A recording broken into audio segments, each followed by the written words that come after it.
University of Asia and the Pacific expects the country's gross domestic product to expand by 5.6% in the second quarter from the 5.4% growth in the first quarter. Year on year, this would be slower than the 6.5% in the second quarter of 2024 and also below the government's target range of 6 to 8% for this year. Let's discuss this further with Ronilo Balbieran, economist at the University of Asia and the Pacific. So good to have you back with us, Prof. Ronnie. Thank you so much. Good morning, Ma'am Kat. For joining us. So what were the drivers of that, or maybe the dependencies for 5.6% growth? Well, there are two sides to the story, as you mentioned. No? So one, we are expected to grow slightly faster than the first quarter, but it's actually lower than the performance last year. So the performance there is driven by, well, the higher performance against the first quarter is based on expected increase in construction spending. As you know, we expected 11 to 12% growth rate in the construction industry, but that did not happen. We grew only by around 6.8%. So probably that has something to do with the releases in the budget, leading to the election. But we expect second quarter, third quarter, we will have all those releases for infrastructure budgets. So that will actually fuel our spending. That will actually give more jobs, and that will give more purchasing power, and that will lead to more spending, and therefore a higher performance for the second quarter versus the first quarter. Yeah, but we hadn't even touched yet on the Middle East conflict and maybe the phased fuel price hikes that we're seeing. We're seeing the second one on Thursday. So how might this change the quantum, if you will? Well, three things. No? So number one, it's a roller coaster ride in the last 24 to 48 hours. No? I think just last night, there's a reduction of 9% already in the global price of oil. No? So we can see a roller coaster up, down, depending on probably what Trump will say and how these oil sellers will react on what's happening in the Middle East. No? So, but number two, our model, input-output model, predicts that, well, for every 10% increase in oil prices, that translates to a marginal effect on our inflation.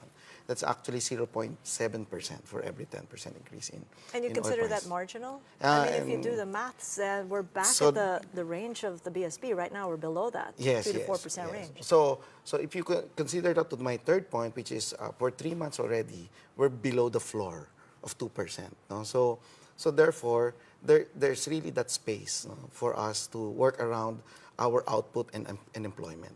So there's not much inflation worry from this point because the increase in oil prices have not been totally actualized as predicted. No? So as mentioned by our oil players, no? So it may not happen.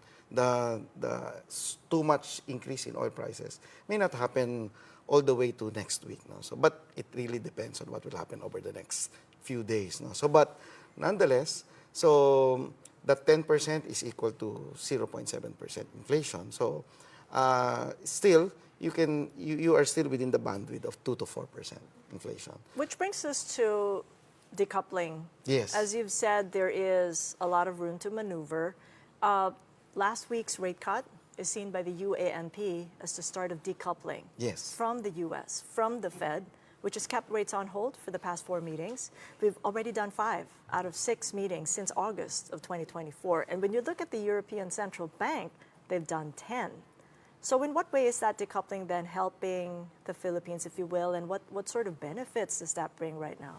Yeah, decoupling in a sense that they're still holding their breath because the numbers in inflation have not been normalized. The Fed, you mean? The Fed. No. But in the Philippines, as I've said, we have already 3 months of 1 plus 1%. So that's too much space already. In fact, it's really too much space. No? So therefore, the problem of the U.S. and the Euro is inflation. Our problem is emerging to be employment. So therefore, I think our challenge and our imagination of how we will propel our economy towards the target of 6 to 8% is actually veering away from the inflation concern, but getting into production. because our inflation for the last 2 years, 2024 and 2023, were actually driven by supply-driven inflation, by the lack of supply of food.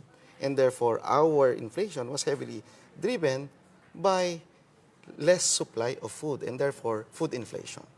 So, it cannot be solved by rate hikes. So, and therefore, Or rate cuts.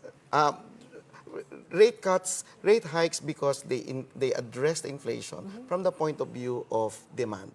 They just had to slow down the economy. But from our point of view, From our point of view, now, okay, it's now time for BSP to support the national government.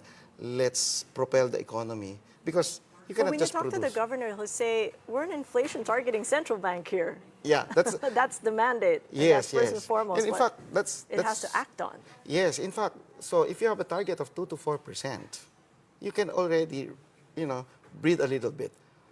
Versus Powell, he is still not yet in that particular breathable space. So, but us, we have from 1.3 all the way to 4%. So therefore, we can concentrate on the third quarter and the fourth quarter numbers, because well, we're happy, we're second fastest growing economy, but is that what we want? So what we want is 6 to 8%. That's the target. It's the Philippine Development Plan target. That's the only way for us to actually minimize the poverty level. So we cannot minimize poverty level if we don't produce jobs.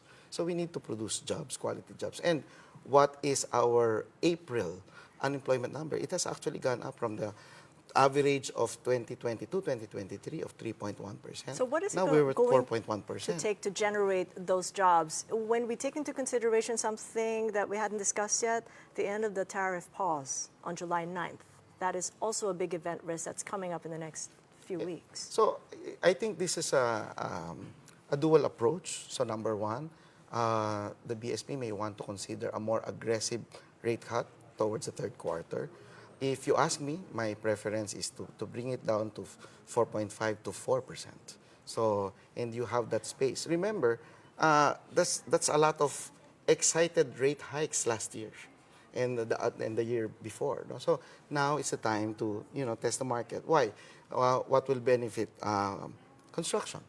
So if you have a significant reduction in interest rate, that will help construction. That will also help the glut, so-called, in the real estate market.